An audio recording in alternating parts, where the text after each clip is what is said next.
What's going on, guys? It's Jimmy here. Welcome to our daily show where we discuss everything going on here in our country that you need to know about here on a daily basis. And what a morning we have come to already here. The White House is reeling, trying to recover from what has already happened here today as the new inflation numbers are out and has sent them reeling. Yeah, this is affecting your money here. The stock market is reeling here already. And man, it's basically just telling us what we've already come to know. Yeah, check this out here. The inflation numbers are out here for June, 9.1%. Wow. Sends us back to the readings that we had last since November of 1981. We're nearing 10% inflation, guys. That's how bad it is getting here in the United States. Yeah. Woo! Yeah, you can see here, U.S. consumer prices in June accelerated at the fastest annual pace since November 1981. The Bureau of Labor Statistics Consumer Price Index, CPI, also as, in layman terms known as inflation, reflected a year-over-year increase of 9.1% last month, just coming out here today, up from the prior 40-year high of 8.6% in May. Wow. Economists were expecting June's reading to show only an 8.8% increase, according to estimates compiled by Bloomberg's. Wow. On a monthly basis, the broadest measure of inflation rose at a pace of 1.3% just on a monthly basis, month over month. Wow. Inching up 1% in May alone, climbing at a faster tempo than 1.1% economists had projected. This marked the largest monthly increase since 2005. U.S. stocks were slammed Wednesday following the hotter than expected print. The S&P 500 dropped 1.3% at open, while the Nasdaq shed 1.7% and the Dow fell 1.1%. Ouch. Yeah, this inflation just continues here. Here's what White House economic advisor, basically the chief senior advisor there for the economics division here, has to say here. Brian Deese, let me know your thoughts here on this. Check this out. Well, look, a couple points on today's report, as you just said. The first is, it's backward looking, and it doesn't reflect what we've seen over the last 30 days, which is a significant decline in gas prices, down about 40 cents. That June report, about half of it was driven by energy prices, and we've seen moderation since. But the second point is that in the core, inflation remains too high, which is why we need action. And I just want to underscore, if there's one thing to take away from this report, it's that there is more urgency now than ever in Congress moving to pass a bill to try to build more domestic semiconductors, to try to bring down the price of those goods. You see across this report things like used cars and new vehicles, those prices holding up. That is not principally driven by demand. It's driven by supply and constrained supply. We know how to solve that. We should have solved that months ago, but we now have a moment. We need to do that. If there's any takeaway from this report, it should be that. Although that brings us right back to the circular argument, Brian, that more spending is not what you typically do in the face of high inflation. How do we break out of that circle? No, look, I think you have to look at the unique situation that we're in as an economy and think about how do we build more supply? How do we increase the productive capacity of our economy so that we actually can supply more goods, bring prices down? We know the answer on semiconductors exactly. We need more supply of those goods. You were just talking about housing, same issue. Obviously, mortgage rates are going to increase as the Fed continues to tighten. But as we do that, we need to keep home builders building supply. because we know that at core, the housing issue is a lack of affordable supply. It's been a decade or more in the making, but as we move through this transition, providing incentives, for example, for builders to continue to build affordable homes as we do so, that's out of the traditional box of fiscal, Keynesian fiscal stimulus. It's more about how do we actually invest to build more capability here in the country that will help bring down prices in areas like semiconductors and housing. Brian, I am very concerned about the semiconductor bill. Pat Gelsinger, who's really been the lead, who's the CEO of Intel, I know he's getting very nervous about Ohio. I don't blame him. Is there any way that the president can say, you know what, we're stripping everything, no more Christmas tree, let's just get this done, the Republicans agree, and you get a very big victory? Well, let me be really clear about this, and we're in constant communication with Pat and other CEOs in the industry as well. What we want is to see Congress resolve difficulties. Anything that they can't resolve, let's set that aside and let's get something done. Let's get something done right now. The most unhelpful thing is people putting ultimatums. It was unhelpful for Senator McConnell to say that we're going to hold this hostage to unrelated vehicles. We need to move beyond all of that. We need to agree where we can agree, and we need to get something done. I think that's possible. It's possible right now. This report provides further reinforcement of that. That's certainly the message that the president is communicating in his conversations on this topic, and that we're communicating as well. Well, see, Brian, I always like to agree with you. When it does happen, it's really, I don't want to say seminal, but terrific. Now, I it doesn't always happen, but it's fun to do. All fair in love and war. Okay, apparel. There is the biggest glut of apparel that this country's ever seen. You have both Walmart and Target saying that there's too much apparel in the system. I deal with the top 5 retailers. They all have too much apparel. How the heck can apparel be up in this? And the answer is that this is not right, that these numbers were taken before the glut developed. I think the same thing with food. I mean, we've had a dramatic decline in corn, in wheat, in soy.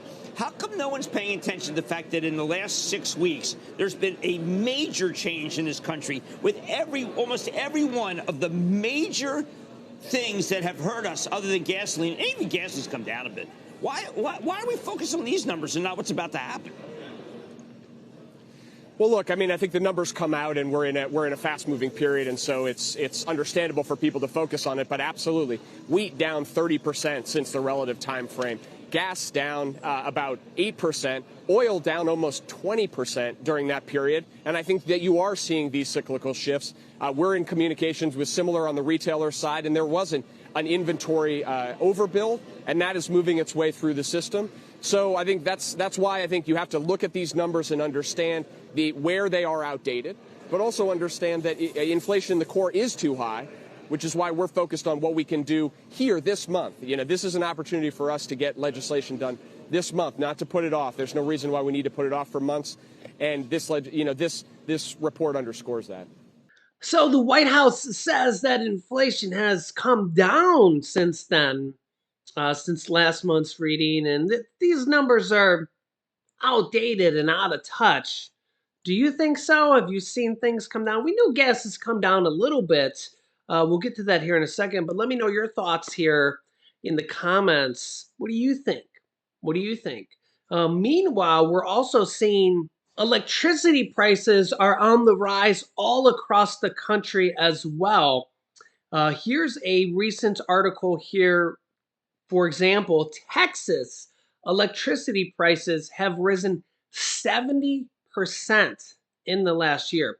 Now, Texas kind of stubbornly is on their own grid. They refuse to be part of the grid where they can be part of, sharing the grid with the rest of the United States. So, in fact, just the other day here, I'll show you this headline. Texas grid operator calls on users to conserve power amid heat wave. ERCOT, which operates the Lone Star State's self-contained power grid, called on residents voluntarily to conserve power amid a heat wave on Monday. And to conserve power between 2 and 8 p.m. and warned of power shortages during the same period.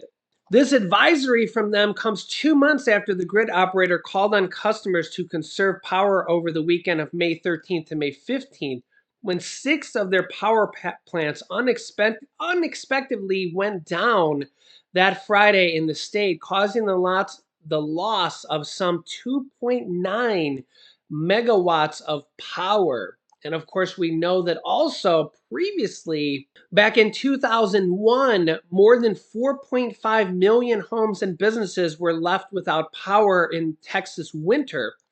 At least 246 people were killed directly or indirectly, with some estimates as high as 702 people killed as a result of the crisis. But the problem here is that we're also seeing electricity costs rise across the nation here. And let me know if you're seeing your electricity bill go up dramatically here over the course of the last 12 months.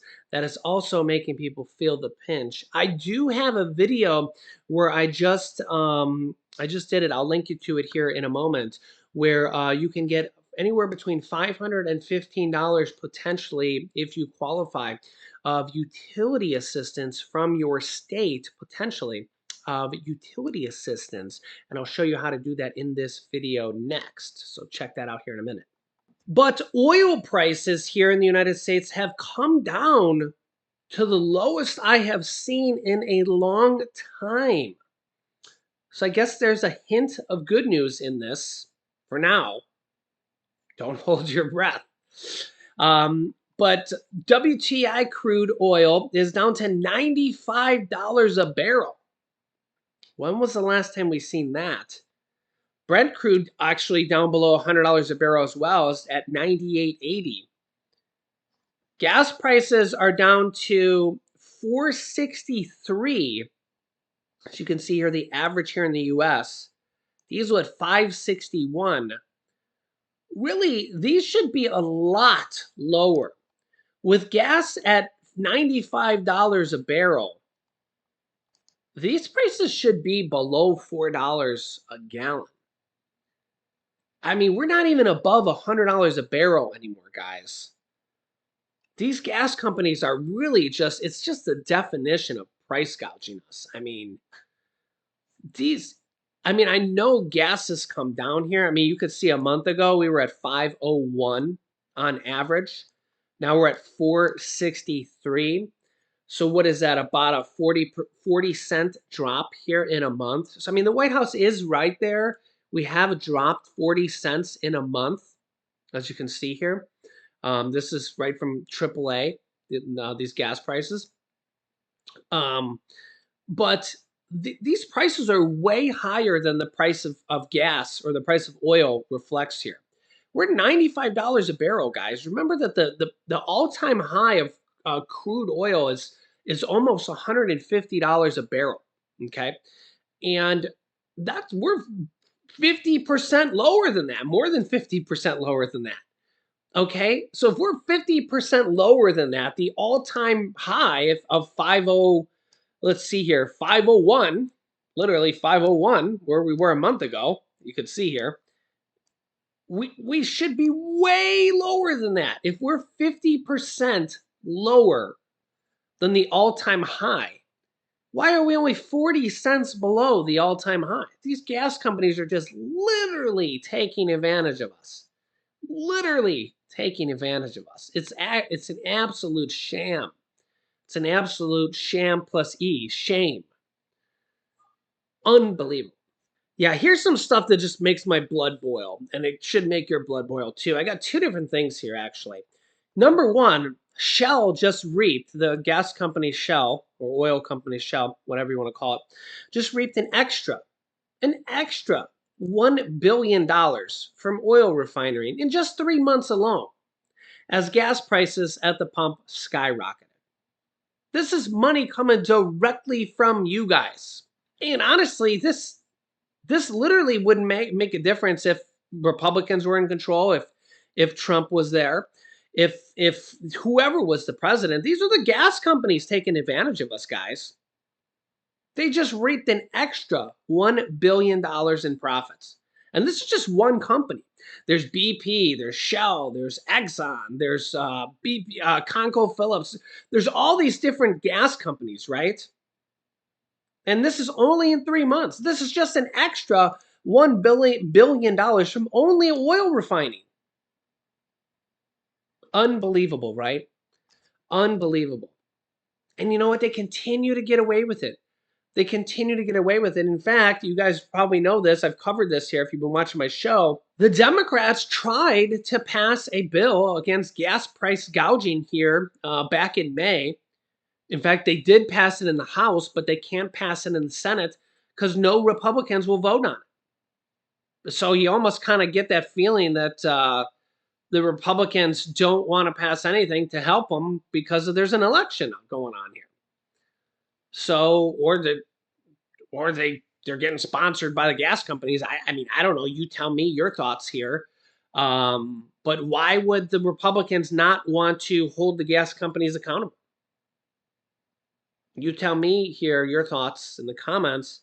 But you kind of got to think if it was the other way around, if the Republicans were president and the Republicans were in control, I don't know, maybe the Democrats would do the same thing. But this is kind of the problem here with our country. The UK passed the bill and did this exact thing, and they're actually giving the money back to the people in the form of energy rebates. But yet the US just continues to struggle, right? And then here, this next headline here, this makes my blood boil here as well. These 8 states just increased gas taxes this month. Yeah. And here's the unlucky 8 states. Yeah, here we go. Yeah, starting July 1st, a number of states have seen a scheduled increase in gases take effect. Kentucky was one of them. But Governor Andy Beshear issued an executive order suspending the increase through January 2023. He's actually been battling his legislature. He's a Democrat, and his legislature is a Republican. In fact, here's a article from the Kentucky Morning Brief here. Overriding the governor's veto, Kentucky GOP doubles down on cutting food stamps. So the governor, the Democratic governor, Andy Beshear, has called the legislation to, I'll zoom this in here, has called the legislation to end the COVID emergency, which would result in a large decrease in monthly SNAP benefits, a cruel bill that would significantly hurt the residents of rural counties. But Republicans in charge instead furthered the myth that welfare recipients don't want to work, and there's help wanted signs everywhere. If you're an able-bodied, healthy Kentuckian, there is no excuse for you to not have a job. So, I mean, if you got your SNAP benefits and your food stamps cut, it's not the governor's job. He actually signed an executive order to have them go for 1 more month, which was all he could do. I see a lot of comments saying, our governor, it wasn't the governor's fault. It was the House and Senate from the state. But you can see here, the governor, Andy Beshear, issued an executive order suspending the increase through January 2023. So Kentucky was intended to be one of them with a gas tax increase as well, but the governor stopped it.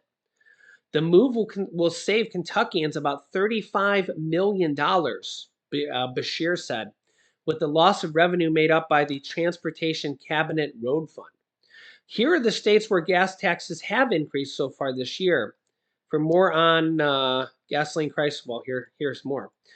Though Governor Gavin Newsom was able to repeal California's diesel fuel tax as part of the compromise with state lawmakers, he couldn't stop a 2.8-cent gas tax increase that went into effect on July 1st, taking the state's gas tax to 53.9 cents per gallon, the highest in the nation. But he was able to pass $1,050 stimulus checks that are going to be going out here soon, $350 per person, as I've reported to you here in like the last video or two. I'll link you to that video here. So, yeah, as you can see here, suspended. Residents will receive inflation relief checks of up to $1,050. Connecticut, on July 1st, Connecticut's diesel tax rose nearly 23%. Wow. Oh, well, wow, it is a lot. From 40 cents to 49.2 cents. Went up 9 cents per gallon. Wow. That's a lot. 23% in the state of Connecticut. Yeah. Republican legislators say the 1-2 punch will only exacerbate inflation, and they're right. They've called for a special session of the legislature to suspend the diesel tax entirely, including the increase. So good for the Republicans in the state of Connecticut trying to get it down.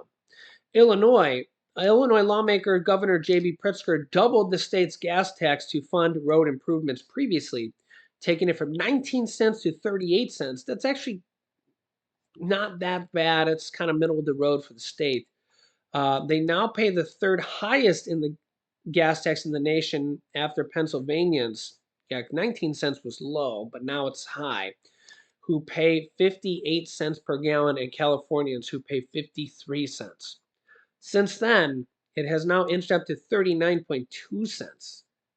It was on track to go up to 41 cents, but Pritzker suspended it.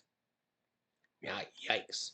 Indiana, the sales tax just went up to 29.1 cents, an increase of more than 5 cents from June, and nearly triple from what it was in 2021, according to WFYI. Wow. It went up 1 cent a gallon as part of an automatic inflationary increase. Yikes. Maryland did pause its 36.1 cent gasoline tax from March to April for 1 month. But after it resumed, it automatically went up almost 7 cents, an 18% increase thanks to an automatic annual increase mandated by law. Well, that kind of sucks. Missouri, after leaving the state's gas tax untouched for nearly a quarter century, well, I guess they did a pretty good job there. Missouri lawmakers passed legislation in October that gradually increases the state gas tax by 12.5 cents by July 2025. In October, the levy increases by 2.5 cents to 17 cents.